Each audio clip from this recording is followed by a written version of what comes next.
Welcome in, folks. Before we get started, just want to remind you guys where we are, and that we're going to be testing on Thursday, okay? We're going to finish up the chapter today. I have a few things to talk about, so we'll move, relatively quickly to finish this up. Probably the most important part of this chapter, would be what we did yesterday and what we're doing today, right? About the Rwandan genocide. So you guys watched a video on it, and I gave you a primary source documents to kind of show you the issue that happened, during the Rwandan genocide, right? You saw how many people died. And you saw how really a lot of the people, especially on the Hutu side, incited violence, right? You saw that in the videos yesterday. So Rwanda was home to two different ethnic groups, the Hutus and the Tutsis. Hutus with a larger population, but the government's controlled by the Tutsis. So you're gonna need to know the difference between the two. Tutsi maybe kind of sounds like tiny, so maybe the smaller group, they're the ones who are being attacked first. And really what happens is Hutus are attacking, extremist Hutus are attacking moderate Hutus and all Tutsis. They do speak the same language. That's why they formed the country of Rwanda. But there are different cultures and different traditions. So we know that just because the language is the same doesn't necessarily mean that the cultures are the same, right? We've seen that. I mean, if you look here in the United States, right, our language is the same, but our cultures, our traditions are very different throughout the country. So 1994, the president of Rwanda and Burundi both died in a plane crash. I remember, if you remember reading and you saw it was kind of like a mysterious plane crash. And that's when the Hutus tried to take over the government. And there are about 800,000, almost 1 million people are murdered. Remember that was one of the questions, right? 1 million people murdered in 100 days.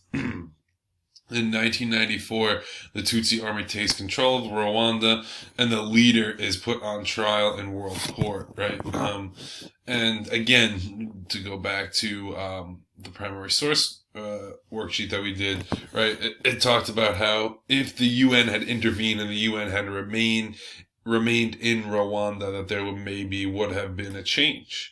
1983, Burundi will face similar violence, but again, it's not like anything that happens in Rwanda. It's not as violent, right? The Hutus and Tutsis are native to Rwanda, so that's why it becomes so violent. Okay, so moving on, we have the Sudan, right? Again, if you remember when we talked about it last week, I showed you guys the failed states index, right? So here's the failed states index, right? So the Sudan is actually ranked 8th out of 178 countries. It's the 8th closest to the failing rate, the 8th most endangered country, right? And that's today. So what are some of the issues that happen in the Sudan? Okay, it's an oil-rich country. So that's going to mean that there's going to be a lot of trade, right? And things in oil-rich countries like even Saudi Arabia, right? You take a look at what happens between the U.S. and Saudi Arabia, right? We kind of let Saudi Arabia get away with things because they have oil. Same thing with the Sudan. Because they have oil, human rights violations that happen in this country are not really a concern to the rest of the world because they're going to turn a blind eye and take the oil from the Sudan.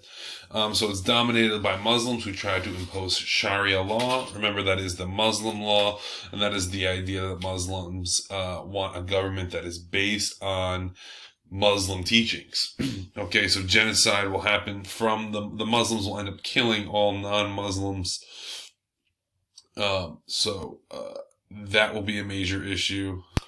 So like I said, 2005, government agrees to peace terms. Issues continued in Darfur, right? There's, Darfur is where the original genocide happens between the Muslims. Darfur is, they wanted to kind of eliminate all non-Muslims and create a theocracy, right? Some similar things will happen to Uganda, under Joseph Kony as well. U.S. and UN sent aid to the refugees. In 2009, the Sudanese president is arrested again for his crimes against non-Muslim people.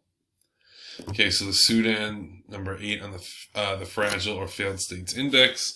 Oil-rich country and dominated by Muslims wanting to promote a theocracy and a government based off of Sharia law. Okay, next we're going to Tanzania, right? Tanzania, that's the origin of man, right? That's where Olduvai Gorge is. So, 1960, Tanganyika and Zanzibar merge to make Tanzania. Julius Nyerere is their first president, and Nyerere introduces African socialism, which is going to really start off like a good idea, and Tanzania will become, relatively successful. So Nyerere, when he introduces this is going to allow there to be a large agricultural movement. But again, there's no real strong central government to help out and really to help facilitate the economy. Nyerere also fails because he forces collectivization, right? And he wants to spread the wealth, right? Again, with in socialism, and he wants to make more farm owners. And again, in socialism, we all own it as a group. When he forces collectivization, we know what that is. What is forced collectivization? When the government is taking farms and putting them together and forcing people to work on them. All right, so Nyerere creates this massive debt. In 1985, he will resign. Later now, Tanzania reduces their debt, and they are dominated by agriculture today, right? So, here's Tanzania, not really even close to, in danger on the Failed States Index, ranked 61st, right? So, right, they're yellow, which is a warning, but nothing bad, right? The only real green state is Botswana here in Africa. Tanzania, the military does not take over, so this is a positive. So Julius Nyerere, though he is a socialist leader, the socialism kind of puts Tanzania in a better position than most of the other countries that we have talked about. So, and that's what's going to help out any of the other countries on the Fragile States Index or in Africa, right? Angola will go socialist, even Zambia, right? The DRC, Central African Republic, Cameroon, those as well, but those countries will not have as much success. Any country that doesn't really have success in Africa, if you look at the Fragile States Index, the Failed States Index, is because that they have no really strong central government, and they're more than likely they were conquered by the military. So many newly independent countries turned to socialism. These countries saw struggles due to inefficient governments. Just like I said, right? Some nations will be successful, and some nations will even go to market economies and become more efficient, right? South Africa is on a market economy, becomes more efficient. But just like anything in life, right, we've seen the Western countries will get involved if there's anything of value that they can take and they can take advantage of, and that's what will happen. Money countries, I think I meant many, but good try, Mr. Doyle. Many countries depend on one or two cash crops. Okay, this could be a major issue. Okay, and imagine this could be a writing question. Why would a cash crop, depending on one or two cash crops, be important or be an issue? Right? Whether it be gold, whether it be cotton, coffee, or oil. Okay, these governments are not really taking into consideration of what the people need the most, right? They're looking to make the most money, especially when they have cash crops. So that means they will do whatever they can to grow as much cotton, as much coffee as they need, right? Or to mine as much gold as they need, or to refine as much oil, to trade and service their trade partners. So what will happen is sometimes the government, which many of the African governments are inefficient at this time, they will harvest. They will put a major emphasis on, harvesting these cash crops. And what will happen will be that there will be no crops, or no one left farming for food, right? No one left providing for the people of that country, and that becomes a major issue. Okay, and many of the African countries end up focusing on exports and not really focusing on providing at home. Okay, and that will cause for a lot of issues. A small percentage of people will gain a lot of wealth, and most of the people will remain poor and hungry, right? Working as farmers to produce these cash crops. Okay, so some of the issues that are faced in Africa.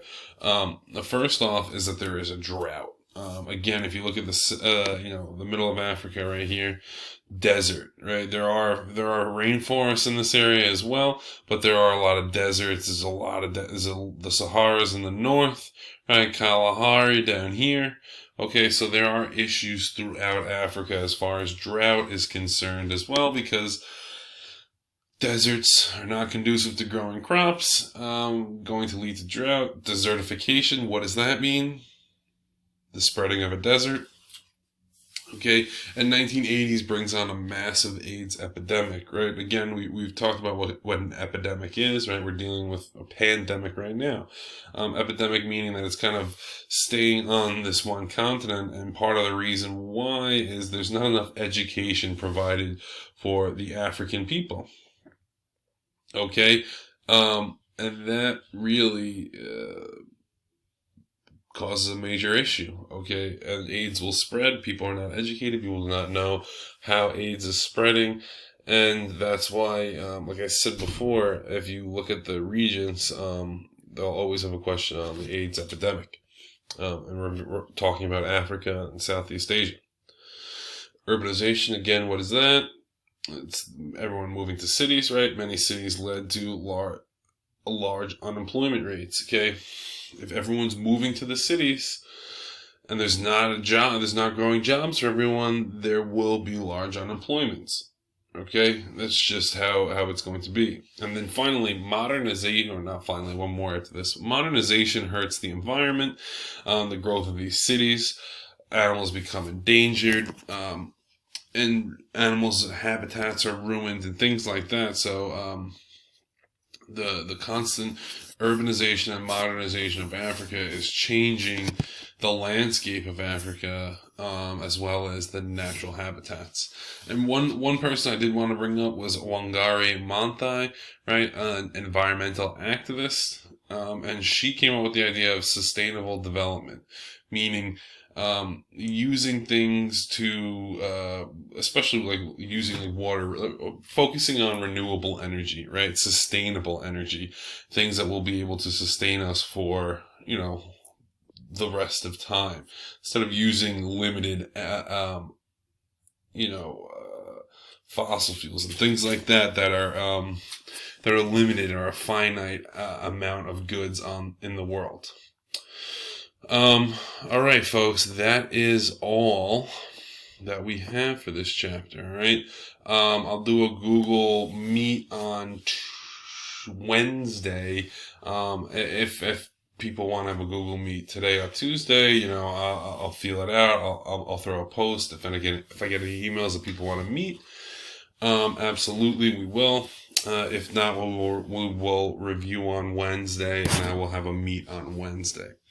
Okay, and before I sign off, I just wanted to say, if you have any desire to speak or talk to me, or, you want someone to talk to about the protests, about what's going on in our country right now, and the sad state of affairs that we are in, just shoot me an email, or come to the Google Meet, we could talk.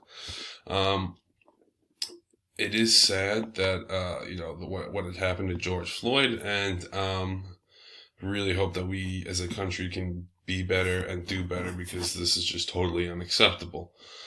All right, kids, hopefully to a better future. Stay safe.